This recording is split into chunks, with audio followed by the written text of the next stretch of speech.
जय हिंद। हम संविधान के ऊपर चर्चा कर रहे थे और उस संविधान की चर्चा के अंतर्गत हमने संविधान सभा प्रस्तावना पर एक व्यापक चर्चा करने की कोशिश की है। उसी संविधान के अंतर्गत हमने एक नया टॉपिक शुरू किया था और उस नए टॉपिक का नाम था मौलिक अधिकार। उसके बारे में हमने पिछले वीडियो में पिछली क्लास में देखा था कि मौलिक अधिकार राज्य के द्वारा संरक्षणीय हैं, औचित्यपूर्ण हैं, हमारे मानव अधिकारों का समर्थन करते हैं, उनके बारे में हमने बात की थी। हमने बात ये भी की थी कि 1895 में बाल गंगाधर तिलक के द्वारा सर्वप्रथम क्या किया गया था, अपने स्वराज विधेयक में मौलिक अधिकारों की मांग की गई थी। उसके बाद में कैबिनेट मिशन के द्वारा जब संविधान सभा का निर्माण हुआ, उस संविधान सभा के अंतर्गत सरदार वल्लभ भाई पटेल के अध्यक्षता में कमेटी बनी। उस कमेटी का नाम था मौलिक अधिकार एवं अल्पसंख्यक समिति। उसकी दो उप समितियाँ बनाई गई, एक मौलिक अधिकार उप समिति जिसके अध्यक्ष बनाए गए आचार्य जी बी कृपलानी और एक बनाई गई अल्पसंख्यक उप समिति जिसके अध्यक्ष बने डॉक्टर एच.सी. मुखर्जी। उसने मौलिक अधिकारों के बारे में चर्चा की। हमने ये भी देखा था कि मौलिक अधिकार जो हमने लिए हैं वो अमेरिका के बिल ऑफ राइट्स से लिए हैं, वहाँ से हमारा प्रभावित था। उसके बारे में हमने लास्ट क्लास में चर्चा की थी, आर्टिकल यानी अनुच्छेद 12, और इसमें हमने ये कहा था कि इस अनुच्छेद 12 में राज्य शब्द की परिभाषा थी और हमने ये देख लिया था कि राज्य किस में आएगा, राज्य शब्द के अंतर्गत क्या क्या शामिल होगा। हमने ये भी देखा था कि राज्य में संसद और कार्यपालिका को हम शामिल करते थे, राज्य की जो राज्य कार्यपालिका है और विधानमंडल को शामिल करते थे, स्थानीय संस्थाओं को हमने उसमें शामिल किया था, और अंशतः या पूर्णतः भारत की संचित निधि से जो भी किसी भी प्रकार का वेतन लेता है या धन लेता है वो सब किस में माने जाएंगे, राज्य शब्द की परिधि के अंतर्गत माने जाएंगे। यहाँ तक हमारी चर्चा हो गई थी। आज हम उसी से आगे हम आर्टिकल 13 का अध्ययन करेंगे, अनुच्छेद 13।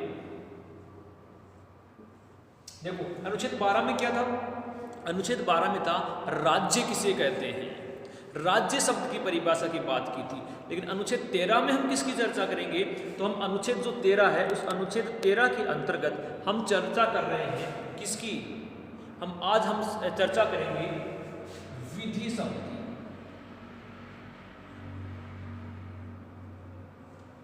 अनुच्छेद 13 में हम विधि शब्द की बात करेंगे। इसमें क्या है, इसमें अनुच्छेद 13 में लिखा गया है मूल अधिकारों को असंगत या उनका अल्पीकरण करने वाली विधि शब्द की व्याख्या।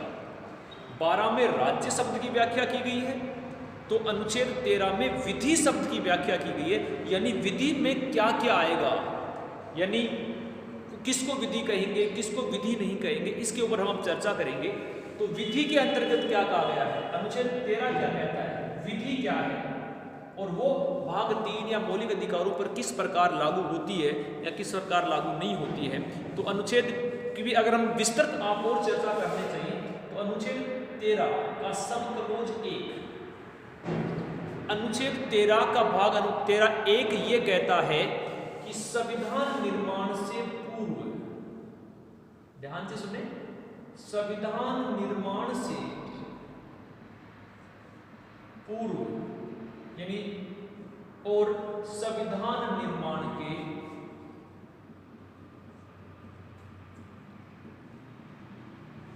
के बाद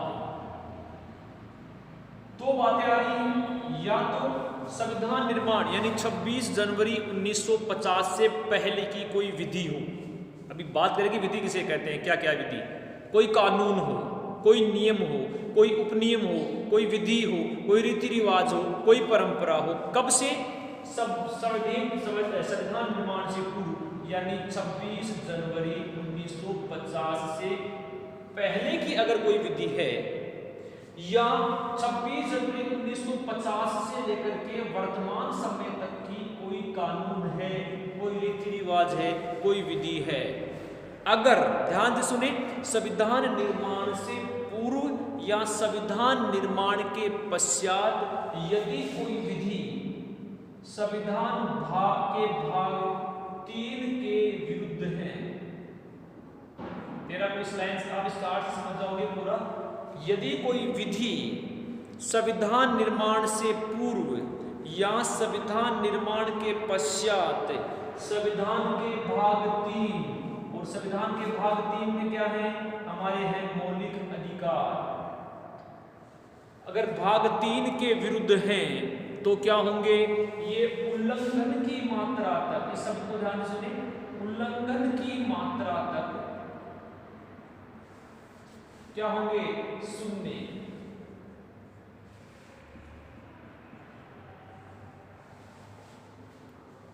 काम की बात है, कोई भी विधि, रीति रिवाज, परंपरा, कानून संसद ने बनाया है या किसी ने भी बनाया है, अगर वो भाग 3 यानी मौलिक अधिकारों के विरुद्ध हैं तो उल्लंघन की मात्रा तक शून्य होंगे। यानी अर्थात पूरा कानून समाप्त नहीं होगा, जितना जो कानून सरकार ने बनाया है या जो चीजें बनी हुई हैं, हमारी विधि बनी हुई है, वो मौलिक अधिकारों का जितना उल्लंघन करती है उतना क्या कर दिया जाएगा, उसको समाप्त कर दिया जाएगा, उसको लागू नहीं होने दिया जाएगा। किसके द्वारा, तो याद रखना हमारे देश में हमने अधिकारों का जो गारंटर बनाया है वो किसको बनाया है, हमने हाईकोर्ट को बनाया है 226 में, और हमने अनुच्छेद 32 में किसको बनाया है, सुप्रीम कोर्ट को बनाया है। तो उल्लंघन की मात्रा तक शून्य घोषित होगी अगर कोई विधि भाग 3 का क्या करती है, उल्लंघन करती है। एक बात ठीक है, विधि शब्द भी क्या हो गया, यानी अगर कोई विधि सब मौलिक अधिकारों का उल्लंघन करती है या मौलिक अधिकारों के विपरीत बनाई जाती है तो क्या होगी, शून्य घोषित होगी। ठीक है, इसके अलावा क्या और क्या होता है, राज्य, राज्य हम देश को कह रहे हैं हमारे राजनीति विज्ञान की भाषा में, राज्य क्या है, देश है। राज्य भी ऐसी कोई विधि नहीं बनाएगा, राज्य ऐसी कोई विधि नहीं बनाएगा। ये बहुत व्यापक अनुच्छेद है और बहुत काम का अनुच्छेद है। राज्य ऐसी कोई विधि नहीं बनाएगा जो क्या करती है, संविधान के भाग 3 का उल्लंघन करती है। दो बातें आ गई आप लोगों ने पहले में, इसमें अंतर क्या है, पहले तो ये था कि यदि कोई विधि बनी हुई है, संविधान निर्माण से पहले बनी हुई है या बाद में बनी हुई है तो शून्य घोषित होगी। लेकिन दूसरी में क्या करा है, ये अनुच्छेद 13(2) में आता है। अगर हम और विस्तृत करें तो अनुच्छेद 13(2) ये कहता है कि राज्य ऐसी कोई विधि नहीं बनाएगा जो मौलिक अधिकारों का उल्लंघन करता है। यदि बना दे तो वही बात आएगी, उल्लंघन की मात्रा तक शून्य घोषित हो जाएगी, यानी वो लागू नहीं होगी। कौन लागू नहीं होने देगा, सुप्रीम कोर्ट और उच्च न्यायालय ने, हाई कोर्ट लागू नहीं होने देगा। क्यों, क्योंकि अधिकारों का रक्षक कौन है, सुप्रीम कोर्ट और हाई कोर्ट है। और ये भाग 3 में हमारे अनुच्छेद 13 में हमने स्पष्ट रूप से लिख रखा है कि यदि कोई हमारे मौलिक अधिकारों का उल्लंघन करता है या सरकार ऐसा कानून बनाती है या कोई परंपरा या रीति रिवाज पहले से चला आ रहा ऐसा है तो क्या होगा, समाप्त घोषित हो जाएगा, वो शून्य घोषित हो जाएगा या शून्य घोषित कर दिया जाएगा सरकार हमारी न्यायपालिका के द्वारा। ठीक है, दो पढ़ लिए, 13(1) और 13(2).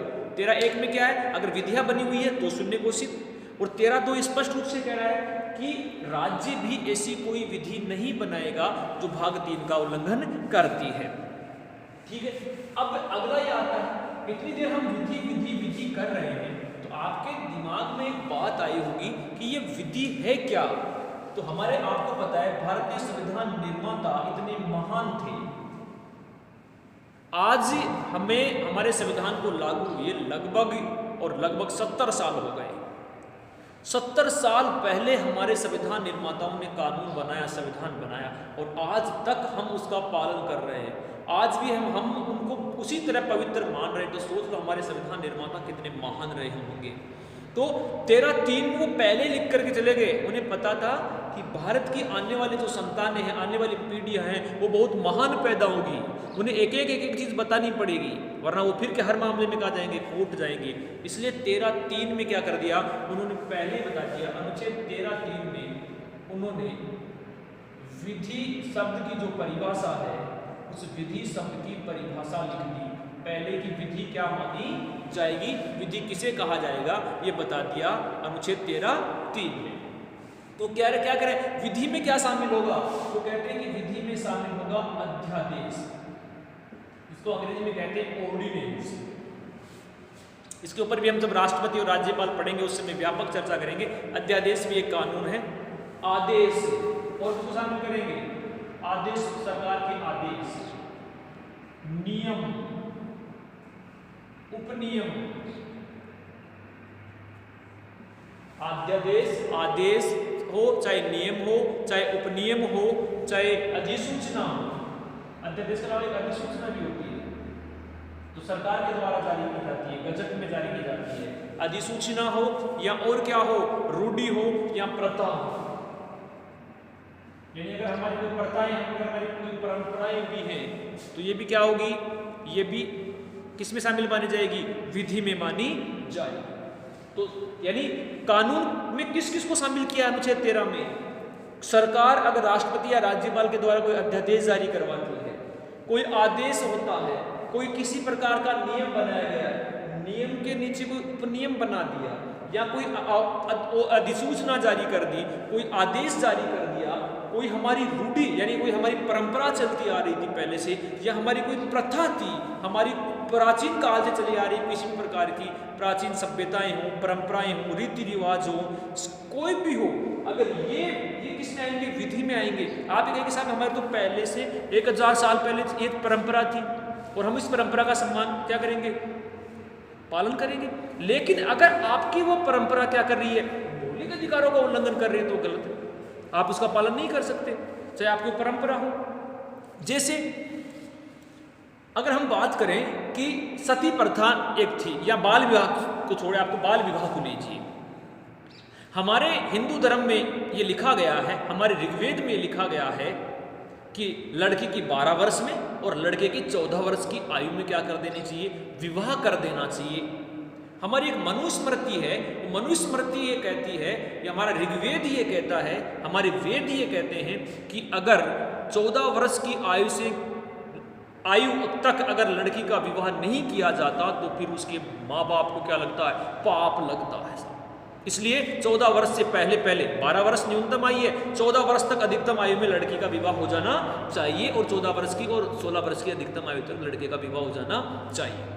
किसने कह दिया? हमारी एक प्रथा थी और हम इस प्रथा का हजारों सालों से पालन करते आ रहे हैं। लेकिन हमारे संविधान में ये लिख दिया कि विवाह की आयु कितनी होगी? विवाह की आयु लड़की की 18 और लड़के की 21 होगी, संविधान में लिख दिया। अब आप इस प्रथा के नाम पर क्या नहीं कर सकते? बाल विवाह नहीं कर सकते।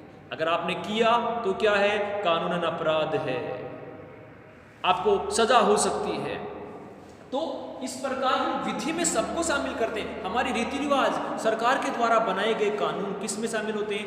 विधि शब्द के अंतर्गत वो क्या होते हैं? शामिल होते हैं। अब विधि क्या होती है? विधि के अगर हम प्रकारों की बात करें तो 3-4 प्रकार भी हम विधि के पढ़ सकते हैं, इनको स्पष्ट करने के लिए। ये इतनी जो बातें हैं ये उन्हीं के काम की हैं जो कंपटीशन में हैं, जो प्रतियोगी परीक्षाएं, चाहे वो पटवारी की दे, चाहे वो पुलिस की दे, चाहे वो और रिट की दे, या किसी की भी दे, उनके काम आएगी। तो 3 बातें अब तक हमने पढ़ ली, 13(1), 13(2) और 13(3). अब हम ये पढ़ रहे हैं कि विधि के प्रकार क्या है। तो अगर हम विधि की बात करें तो पहले तो आती है स्थायी विधि। ऐसे कानून जो क्या है? स्थायी है। और स्थायी में किसको लेते हैं? स्थायी कानून में लेते हैं संसद और विधानमंडल। संसद और विधानमंडल द्वारा बनाए गए कानून क्या कहलाते हैं? स्थायी विधि कहलाते हैं। अब आप कहोगे स्थायी कैसे? भाई सरकार ने, हमारी संसद ने जो कानून बना दिया, चाहे वो कोई भी कानून, जैसे 3 तलाक के ऊपर सरकार ने कानून बना दिया, अभी कृषि कानूनों के ऊपर सरकार ने बना दिया, वो स्थायी है जब तक कि सरकार उसमें खुद संशोधन नहीं करे। संसद जब तक उनमें खुद संशोधन नहीं कर सके तब तक जनता कुछ नहीं कर सकती उन कानूनों का।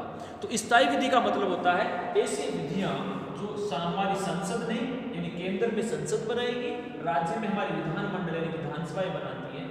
तो संसद और विधानमंडल के द्वारा बनाई गई विधियों को क्या कहते हैं? हम स्थायी विधि कहते हैं, परमानेंट विधि कहते हैं। दूसरा आता है अस्थायी विधि। विधि का मतलब कानून है भाई। तो स्थायी विधि में किसको शामिल कर लिया? स्थायी विधि में तो हमने संसद और विधानमंडल के द्वारा बनाए गए कानूनों को शामिल कर लिया, जो हमारी जनता के लिए सरकारें बनाती हैं, विधान विधायिकाएं बनाती हैं। अस्थायी विधि में किसको शामिल करते हैं? इसमें हम करते शामिल अध्यादेश को। अंग्रेजी में अध्यादेश को हम ऑर्डिनेंस कहते हैं। हम हमने पहले कहा कि हम व्यापक चर्चा कर रहे हैं इस चीज की, हम एक एक चीजें आपको स्पष्ट करना चाह रहे हैं ताकि आपके जो कॉन्सेप्ट है अधिकारों को लेकर के वो समाप्त हो जाए।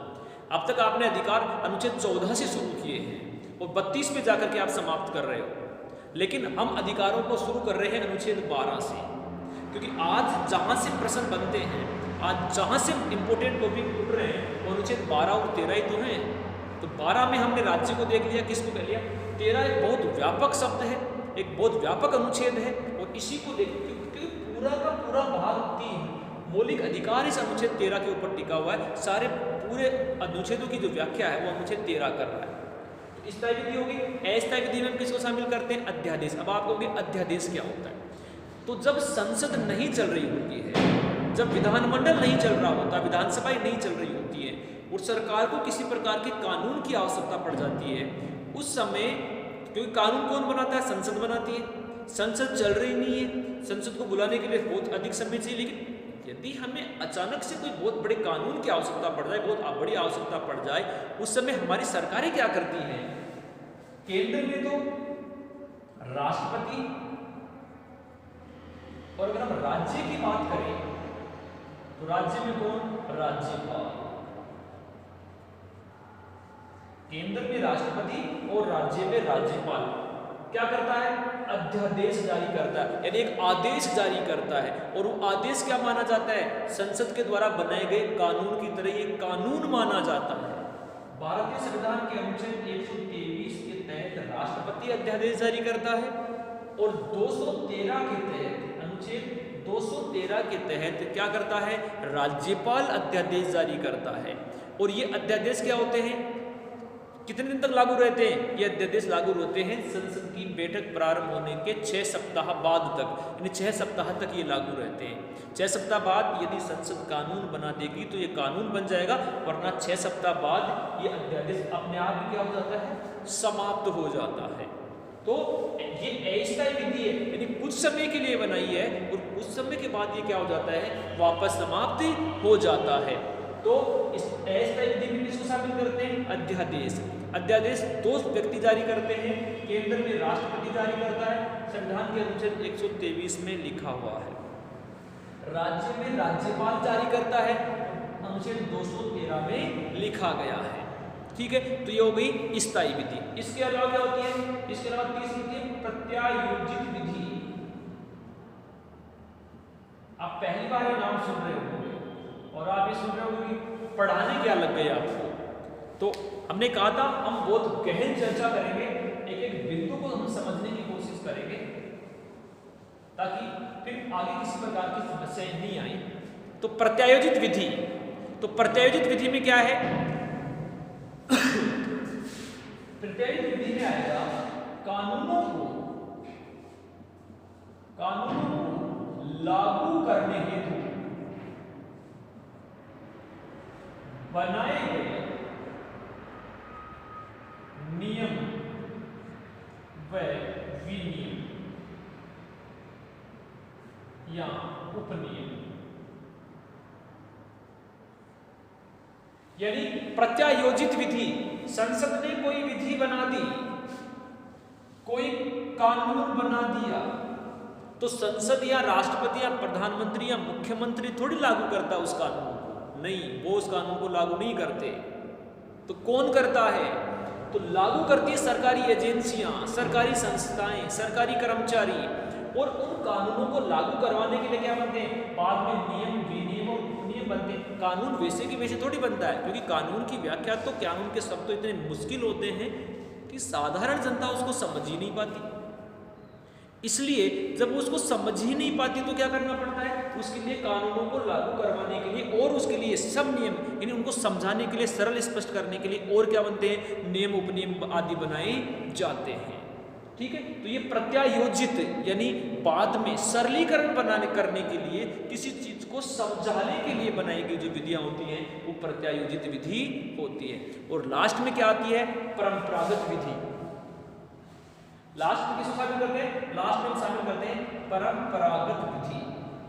चौथी जो विधि आएगी वो परंपरागत विधि आती है। स्थायी विधि, अस्थायी विधि, प्रत्यायोजित विधि, और अब आ गई क्या? अब आ गई परंपरागत विधि। यानी ऐसे कुछ कानून ऐसे होते हैं जो परंपरा से चले आ रहे हैं, जिसको कानून बनाने की आवश्यकता नहीं है, जो संसद ने नहीं बनाई, जो राष्ट्रपति ने अध्यादेश जारी नहीं किया, जो हमारी विधानसभा और मुख्यमंत्रियों ने नहीं बनाया, लेकिन फिर भी हम उसको क्या कर रहे हैं? मानते आ रहे हैं, हमारे लिए कानून है। जैसे कार्तिक मास की अमावस्या को हम दीपावली मनाएंगे, सरकार ने कहा। क्या हमारे संविधान में लिखा हुआ है कि साहब कार्तिक मास की अमावस्या को हम दीपावली बनाएंगे? नहीं, ये क्या है? ये परंपरागत विधि है, ये हमारे धर्म ग्रंथों में लिखी गई हमारी परंपरा है कि क्या करते हैं? कार्तिक मास की अमावस्या को हम दीपावली बनाएंगे। हमारी ये क्या बन गई? परंपरा बन गई। लेकिन संविधान में लिखा हुआ नहीं है, किसी कानून में इसका उल्लेख नहीं है, उसके बावजूद भी आज हम क्या करते हैं? दीपावली बनाते हैं। यानी एक तरह से वो हमारा क्या बन गया? कानून बन गया। बहुत सारी रूढ़ियां हैं, बहुत सारी प्रथाएं हैं, जैसे मृत्यु भोज है कि पिता के मरने के बाद शरीर हम क्या करेंगे? मुंडन करवाएंगे साहब पुरुष। हम क्या करेंगे? 12 दिन बाद में उसका मृत्यु भोज करेंगे। ये हमारी परंपरागत विधियां हैं। तो ये परंपरागत विधियों में किसको हम शामिल करते हैं? परंपरागत विधियों में शामिल करते हैं हमारी किसी प्रकार की चली आ रही रूढ़ी, या हमारी कोई भी प्रथा है, या हमारी कोई भी परंपरा है, इनको हम किसमें शामिल करते हैं? परंपरागत विधियों में शामिल करते हैं। तो बात क्या था कि यदि स्थायी, अस्थायी, प्रत्यायोजित और परंपरागत विधि अगर किसी भी प्रकार से संविधान के भाग 3 का उल्लंघन करती है, हमारे मौलिक अधिकारों का उल्लंघन करती है, तो वो क्या मानी जाएगी? उल्लंघन की मात्रा तक शून्य मानी जाएगी। ये किसमें लिखा गया है? ये अनुच्छेद 13 में लिखा गया है कि विधि शब्द में क्या शामिल होगा और विधि शब्द में क्या शामिल नहीं होगा। ये हमने क्या कर रखा है? लिखा रखा है। अब देखो अनुच्छेद 13 का 4 क्या कह रहा है कि जो विधि शब्द है, इस विधि शब्द में भारतीय संविधान का अनुच्छेद 368 शामिल नहीं होगा। यही से एक बहुत बड़ा विवाद पैदा होता है। विधि शब्द में भारतीय संविधान का अनुच्छेद 368 शामिल नहीं होगा। अब पहली बात तो ये कि साहब 368 है क्या? तो याद रखना भारतीय संविधान का अनुच्छेद 368 है संविधान संशोधन की प्रक्रिया, जो हमने दक्षिण अफ्रीका के से ली है। ठीक है। तो हमने क्या लिख दिया अनुच्छेद 13(4) में? एक विवाद चलेगा, इस विवादों को भी पढ़ेंगे कि अनुच्छेद 13(4) में लिख दिया कि विधि शब्द में अनुच्छेद 368 शामिल नहीं होगा, अर्थात भाग 3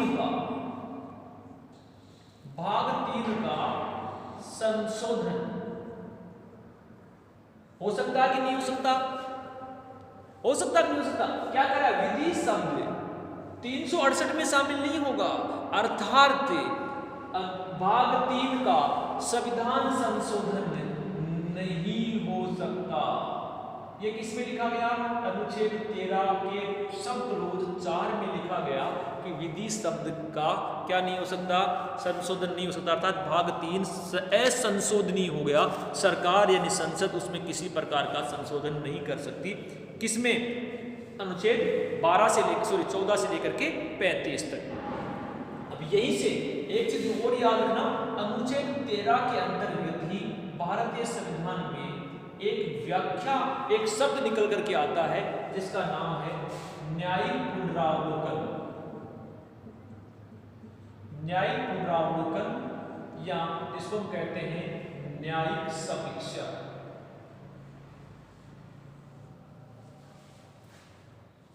एक बहुत महत्वपूर्ण, भारतीय संविधान में कहीं भी न्यायिक पुनरावलोकन या न्यायिक समीक्षा का उल्लेख नहीं है, किसी भी आर्टिकल में नहीं लिखा गया है, लेकिन अस्पष्ट रूप से किसमें लिखा गया है? अनुच्छेद 13 में। क्या लिखा गया है कि यदि कोई विधि संविधान के भाग निर्माण से पूर्व या संविधान निर्माण के पश्चात संविधान के भाग 3 का उल्लंघन करती है तो वो उल्लंघन की मात्रा तक शून्य होगी। अब बात ये कि ये तय कौन करेगा कि कोई विधि भाग 3 का उल्लंघन कर रही है या नहीं कर रही, ये भी तो कोई सोचने करने वाला होना चाहिए ना। तो हमारे संविधान में लिख दिया कि ये तय करेगी न्यायपालिका, यानी न्यायपालिका संसद या विधान मंडलों के द्वारा बनाए गए कानूनों की क्या कर सकती है, समीक्षा कर सकती है, रिव्यू कर सकती है, उनको दोबारा क्या कर सकती है और क्या जांच सकती है कि संविधान के प्रावधानों के हिसाब से है या नहीं। और हमारी न्यायपालिका को हमने इतना पावर दिया है कि यदि कोई विधि भाग 3 के विपरीत है, संविधान के मौलिक अधिकारों के विपरीत है, क्या कर सकती है, उसे लागू होने से रोक सकती है। ये हमने संविधान में लिख दिया। अर्थात न्यायिक पुनरावलोकन या न्यायिक समीक्षा का उल्लेख हमें कहाँ मिलता है, यह मिलता है हमें अनुच्छेद 13 में। लेकिन फिर याद रखना, भारतीय संविधान में ये पूछे कि भारतीय संविधान के किस अनुच्छेद में न्यायिक पुनरावलोकन या न्यायिक समीक्षा का उल्लेख मिलता है, तो आपको सीधी सी बात करना है, किसी भी अनुच्छेद में न्यायिक पुनरावलोकन और न्यायिक समीक्षा शब्द का उल्लेख नहीं है। ये अस्पष्ट रूप से अनुच्छेद 13 में दिखाई देता है। ठीक है, उसके बाद में अगर हम बात करें कि साहब ये विवाद क्या हुआ, शुरू हुआ कि संशोधन कर सकते या नहीं कर सकते, ये 3-4 बातें हमें पढ़नी है। मैं अनुच्छेद 13 को इतना विस्तृत इसलिए ले रहा हूँ क्योंकि आगे जाकर के अधिकारों को लेकर के भारतीय न्यायपालिका में बहुत विवाद होता है, कार्यपालिका और न्यायपालिका में एक टकराव होता है। संसद ये कहते हैं कि हम अधिकारों में संशोधन कर सकते हैं, जबकि न्यायपालिका ये कहते हैं कि साहब संशोधन नहीं कर सकते क्योंकि ये तो भाग 3 का क्या करता है, उल्लंघन करता है। इसलिए कुछ विवाद पैदा हुए। उन विवादों में एक विवाद आता है शंकरी प्रसाद बनाम भारत संघवाद। एक विवाद हुआ और उस विवाद का नाम था शंकरी प्रसाद बनाम भारत संघवाद, और ये हुआ था आजादी के कुछ दिन बाद ही 1951 में ही एक विवाद पैदा हो गया। कि विवाद क्या पैदा हुआ, विवाद पैदा ये हुआ कि मौलिक अधिकारों में सरकार संशोधन कर सकती है या नहीं कर सकती है। ठीक है, तो इसमें इस विधि शब्द को चुनौती दी गई कि विधि यानी भाग 3 का संशोधन कर सकते या नहीं कर सकते। सरकारें या संसद मौलिक अधिकारों में किसी भी प्रकार की काट-छांट कर सकती है या नहीं कर सकती। तो इसमें शंकरी प्रसाद बनाम भारत संघवाद में सुप्रीम कोर्ट ने यह निर्णय दिया कि संसद यानी कि कार्यपालिका विधायिका संविधान के भाग 3 में संशोधन नहीं कर सकती। यानी ये लिख दिया, ये कह दिया इस पहले विवाद में शंकरी प्रसाद बनाम भारत संघवाद 1951 में सुप्रीम कोर्ट ने ये व्याख्या कर दी कि विधि शब्द 368 में शामिल नहीं है। विधि शब्द अनुच्छेद 368 में शामिल नहीं है, इसलिए 368 यानी कि 368 की प्रक्रिया के तहत क्या नहीं हो सकता, भाग 3 का संसद किसी भी प्रकार का परिवर्तन नहीं कर सकती। अर्थात भाग 3 असंशोधनीय है, संसद कोई काट-छांट नहीं कर सकती। ये हो गया किसमें, इसमें। उसके बाद दूसरा विवाद आया एक गोलकनाथ। 3-4 विवाद हैं जो भारतीय राजनीति में बहुत प्रसिद्ध हुए हैं और हमारे बहुत काम के भी हैं। गोलकनाथ बनाम पंजाब सरकारवाद, ये प्रस्तावना में भी आ चुकी है ये बात, और ये हुआ था 1967 में। इसने कहा था इस प्रस्तावना संविधान का भाग नहीं है। तो यहां फिर आया गोलकनाथ बनाम भारत सरकारवाद पंजाब सरकारवाद 1967 में यह आया। और इसके अंतर क्या कहा गया, इसके अंतर्गत भी वही कहा कि अनुच्छेद 368 में विधि शब्द शामिल नहीं है। गोलकनाथ ने भी ये कह दिया, इस समय भारत की प्रधानमंत्री इंदिरा गांधी है, वो भूमि सुधार और बहुत सारे संपत्ति के अधिकारों में काट-छांट करने की कोशिश करती है, संपत्ति के अधिकार को समाप्त करने की कोशिश करती है, राजाओं के प्रिवी पर्स को समाप्त करने की कोशिश करती है, बैंकों का राष्ट्रीयकरण करने की कोशिश करती है, लेकिन न्यायपालिका उनको रोक देती है। क्या कहती है न्यायपालिका इस गोलकनाथ विवाद में कि अनुच्छेद 368 का मतलब है संविधान संशोधन की प्रक्रिया। 368 में विधि शब्द शामिल नहीं है, यानी अनुच्छेद 13 शामिल नहीं है। और यदि विधि शब्द अनुच्छेद 368 में शामिल नहीं है तो हमारे देश की संसद भारतीय संविधान के भाग 3 यानी कि फंडामेंटल राइट्स मौलिक अधिकारों में किसी भी प्रकार का संशोधन नहीं कर सकती, अर्थात भाग 3 असंशोधनीय है, उसमें संशोधन नहीं हो सकता। ये किसमें कह दिया गया? ये कह दिया गया गोलकनाथ वाद के अंतर्गत। ठीक है, इसी के बाद में क्या हुआ? इंदिरा गांधी ने 24वां संविधान संशोधन कर दिया 1971 में, और उसके अंदर क्या कर दिया? अनुच्छेद 368 का पैराक्लोज 4 जोड़ दिया। याद रखना इसको, एक विवाद हुआ। 24वां संविधान संशोधन किया 1971 में इंदिरा गांधी ने, और इसमें अनुच्छेद 13 में अनुच्छेद 13(4) का एक क्लोज जोड़ दिया गया। और उसमें क्या जोड़ दिया गया? उसमें ये जोड़ दिया गया कि विधि शब्द में 368 शामिल नहीं होगा, यानी उसकी परिभाषा बदल दी गई और ये कह दिया गया अनुच्छेद 13(4) में कि सरकार चाहे तो क्या कर सकती है? अधिकारों में परिवर्तन कर सकती है। लेकिन न्यायालय ने फिर क्या कर दिया? उनको अवैध घोषित कर दिया।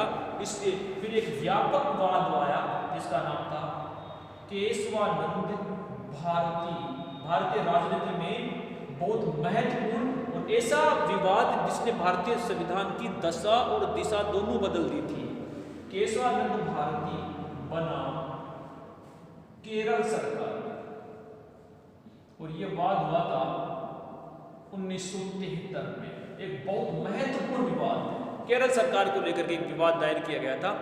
और इस केशवानंद का विवाद इतना बड़ा था कि इसमें भारतीय संविधान की अब तक की सबसे बड़ी बेंच बनाई गई थी, सबसे बड़ी टीम बनाई गई थी 13 न्यायाधीशों की, और इसकी अध्यक्षता थी तत्कालीन मुख्य न्यायाधीश एस.एन. सीकरी ने। यानी 13 न्यायाधीशों की अब तक की सर्वाधिक बड़ी बेंच बनी। 13 न्यायाधीश थे, अध्यक्षता की उस समय के मुख्य न्यायाधीश थे एस.एन. सीकरी। इसके अंदर क्या किया गया?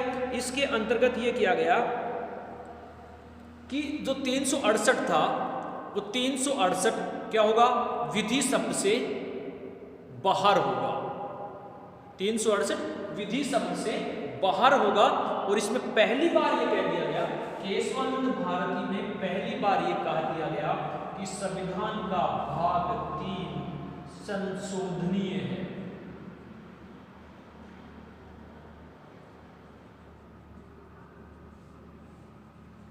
महत्वपूर्ण बात, अब तक के जितने भी विवाद आ रहे हैं सारे विवाद ये कह रहे हैं कि भाग 3 में क्या नहीं कर सकते? संसद या विधायिकाएं भाग 3 में किसी प्रकार का संशोधन नहीं कर सकती।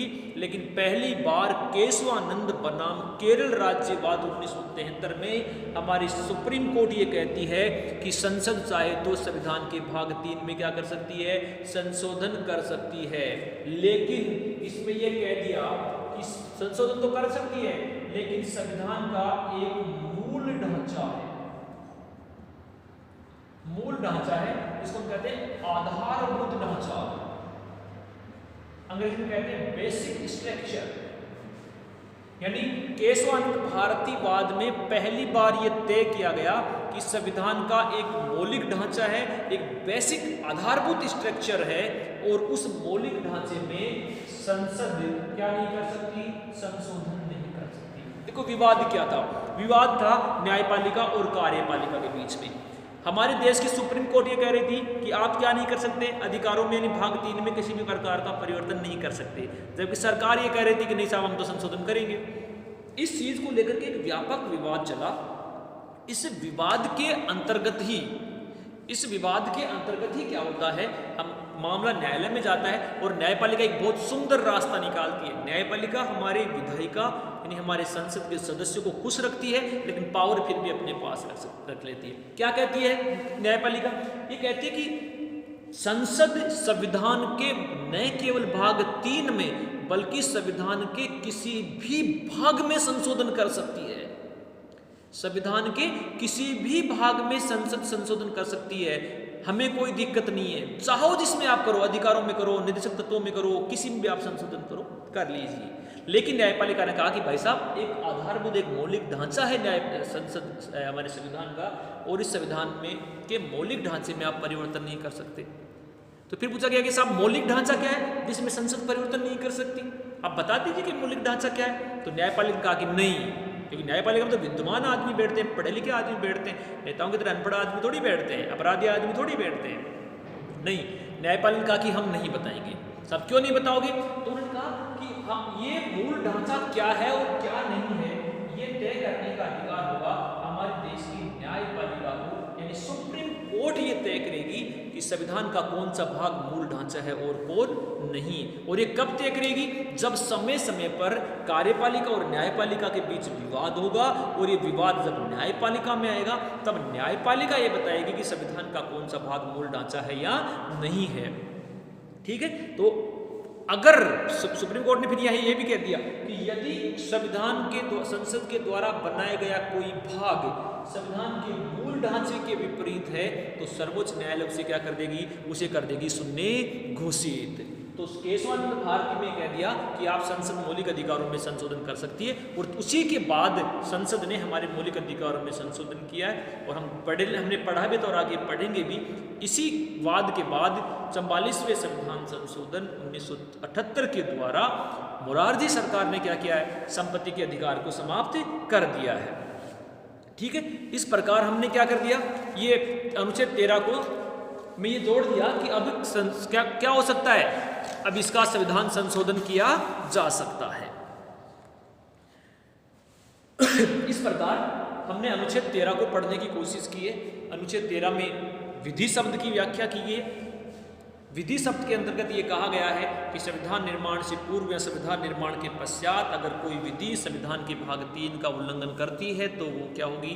उल्लंघन की मात्रा तक शून्य होगी। फिर इसमें हमने पढ़ा कि राज्य 20 भाग 3 के विरुद्ध किसी प्रकार की कोई विधि नहीं बना सकता, यदि बनाता है तो वो भी शून्य तक घोषित होगी। फिर हमने कहा कि विधि में किसको शामिल करते हैं? तो हमने कहा कि विधि के अंदर हम नियमों को शामिल करते हैं, अध्यादेशों को शामिल करते हैं, प्रथाओं को शामिल करते हैं, रूढ़ियों को शामिल करते हैं। फिर हमने ये भी देखा अनुच्छेद 13 के कि विधि में हमने 4 प्रकार की विधि पढ़ी। स्थायी विधि जो संसद और विधानमंडल बनाते हैं, अस्थायी विधि जो कौन बनाते हैं? राष्ट्रपति और राज्यपाल के अध्यादेशों के द्वारा बनती है। प्रत्यायोजित विधि जो संसद की बनाई गई विधियों का सरलीकरण करती है, नियम उपनियमों के माध्यम से बनता है। और हमने कौन सी पढ़ी? परंपरागत विधि पढ़ी, जिसमें हम रूढ़ियों, प्रथाओं और परंपराओं को शामिल करते हैं। फिर हमने ये भी देखा कि भाग 3 का संशोधन हो सकता है कि नहीं हो सकता। तो प्रारंभ में 26 जनवरी 1950 से लेकर के 1973 तक हमारी न्यायपालिका ने ये कहा कि संसद भाग 3 यानी मौलिक अधिकारों में किसी प्रकार का संशोधन नहीं कर सकती, इसलिए 73 तक हमारे अधिकारों में संशोधन नहीं हुआ। कई बार इंदिरा गांधी ने संविधान संशोधनों के माध्यम से इसे बदलने की कोशिश की लेकिन सफल नहीं हुआ। लेकिन बाद में 1973 में केशवानंद बनाम केरल सरकार मामले में सुप्रीम कोर्ट ने ये कह दिया कि सरकार चाहे तो संविधान के भाग 3 में संशोधन कर सकती है, लेकिन संविधान का एक मौलिक ढांचा है, संविधान का एक आधारभूत ढांचा है, और उस आधारभूत ढांचे में आप क्या नहीं कर सकते? संशोधन नहीं कर सकते। इस प्रकार आज की अगर हम बात करें कि वर्तमान में भाग 3 की क्या स्थिति है, तो याद ये रखना है कि वर्तमान में हमारी सरकार यानी हमारी संसद भाग 3 में संशोधन कर सकती है, किसी भी प्रकार का संशोधन कर सकती है, लेकिन यदि वो संविधान के मूल ढांचे का उल्लंघन करता है तो वो क्या नहीं कर सकती? संशोधन नहीं किया जा सकता।